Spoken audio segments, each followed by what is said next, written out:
What inspired you to run for Congress? Oh, geez, that's kind of a big one.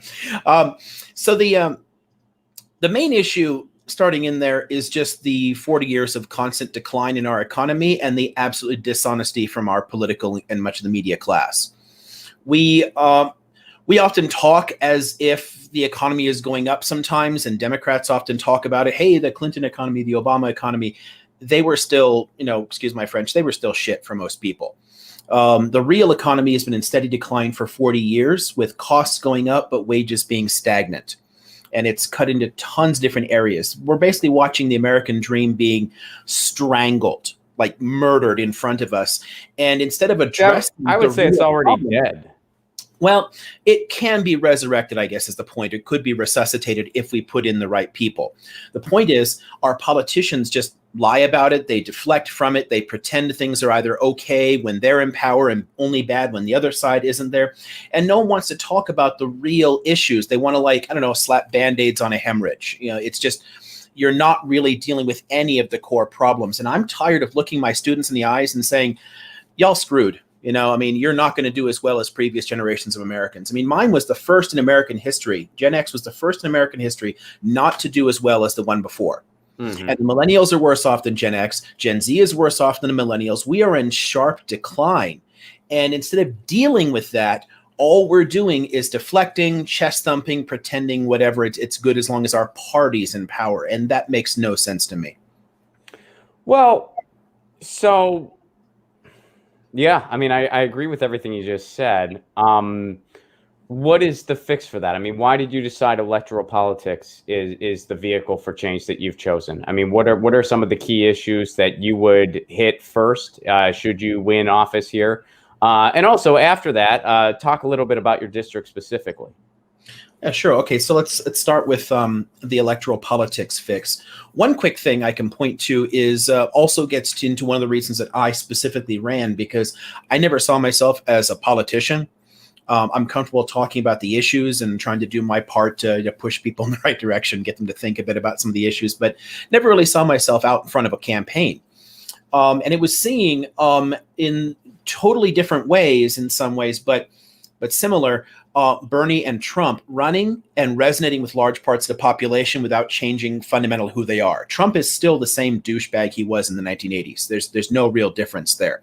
And Bernie's still hair in the air, like waving his hands and like breaking tons of rules in politics. And it worked. And I've noticed for quite some time that in more recent generations of Americans, there is a stronger desire for authenticity and honesty. And I think that it makes sense to try and run some anti-politicians, which I would definitely fit.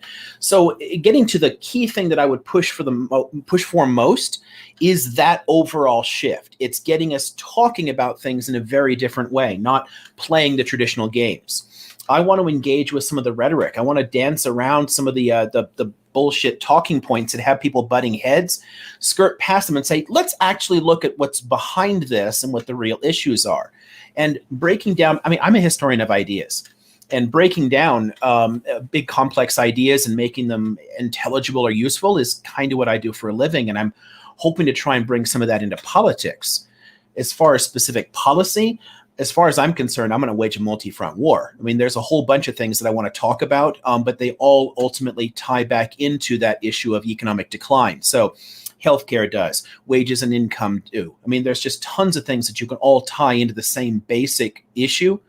And I think that will help us to reach a lot more voters overall. So I can string that into the last thing that you put on there, like this district in particular, because I'm running in what is demographically a purple district, but electorally a red district. So I'm running in an area that has a significant conservative majority. But it is actually winnable if you talk about the kind of issues that Democrats used to do well at, because we used to dominate the conservative heartland of this country. Democrats used to be all over the place, farm countries, industrial areas.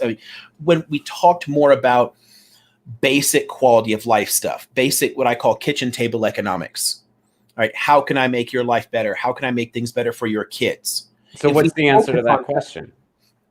To which? What's the answer to that question? If I'm a potential voter, how are you going to make my life better? I mean, what's kind of like the 5-minute elevator pitch that you got? Well, I mean, yeah, the 10-second elevator pitch is I'm going to make you richer. I mean, but it involves a variety of things. So I try to talk about raising overall wages.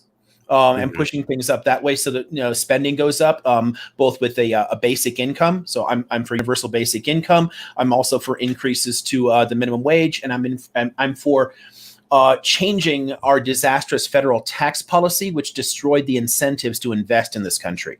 If you give the rich more money, if you lower their taxes, it incentivizes pulling money out of the economy. If their taxes are higher, the incentives are for them to give more to workers and to invest more in their companies. And doing that raises everyone's wages. It's one of the reasons our wages, again, have been flat for 40 years. More spending, more money in our hands means the entire economy around you grows, which means that for my district, which is in Southwest Riverside County, we're traditionally kind of a dumping ground for LA and OC, and it's just tons of bedroom communities out here. There's not much real development in the area. We don't have a single university. There's no big employers other than things like, logistics, warehousing, the kind of stuff that's just adding pollution and traffic, but not actually improving anyone's lives. If we get more money into the hands of people here, I mean, less than a third of the population of the Inland Empire even make a living wage. There's still massive poverty in this area. And a few bedroom communities doesn't change the underlying situation for people in the area. It actually makes it worse because it raises the property values and prices out the people who are already here. So the elevator pitch to people is, I want to directly improve the economy in this area and affect your quality of life by lowering your cost, by lowering the cost of housing and of healthcare and directly increasing your wages. What's the policy you support in terms of healthcare? I'm for single payer. I mean, there's no way around the fact that something like honestly, I think there's a branding issue with us calling it Medicare, but Medicare for all. I think using the word was problematic because people know that current Medicare, or a lot of people know, it has co-pays and whatnot. It has prescription drug costs. It doesn't cover everything. It's not as good as some of the plans that you'll get on the markets. The Medicare for all policy being pushed, the Sanders proposal would be better than any plan out there. I mean, It would be the gold-plated standard, but we're using the same word people already have an association for. But something like that is not only going to give better quality care to all people, because the way it's put together, you simply cover everything.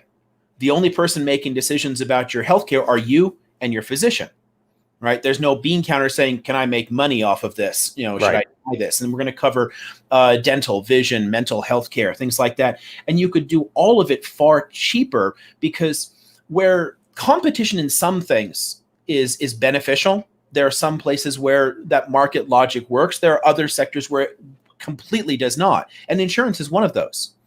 If everyone is in the same risk pool, if we're all together, the overall costs go down. If you divide it up into tons of smaller risk pools and they're competing against each other because they have a smaller chunk of people paying them, the costs have to go up. It's just an actuarial thing. It's basic math. So ignoring that logic and saying that this is something that the government shouldn't do because the free market will do it better. No, I mean, just empirically, free markets are worse for insurance. But in terms of providers, that's fine. It actually, and this is one of the places where I like to subvert Republican arguments or Republican logic. You would create a more effective free market in providers by going to something like this. It doesn't take away your freedom, because right now you could be like, Liam, you should check out this great doctor that I've got. I'm like, sorry, Ron, he's not in my network. I can't go to him. With a Medicare for all system, I can. I could see any doctor I choose. And that ultimately improves our freedom. So if we kind of, especially for areas like this that are essentially purple, it's helpful to take our policies and piggyback on some of the rhetoric, some of the kind of pre-existing programming that the right's been using for a long time. And cost and freedom are two big issues there. Yeah, being able to deflect those talking points and exactly. turn them on their head. That's not an argument against you. This is not a government takeover of your healthcare. I mean, you want to talk death panels? They already exist. because someone is sitting there saying, it's just not worth it to me to, give you that particular treatment or test or whatever. That costs too much money. I'll just let you die. If you take profit out of it, then there's no reason to make that decision at all. If the physician says you need it, you get it, period.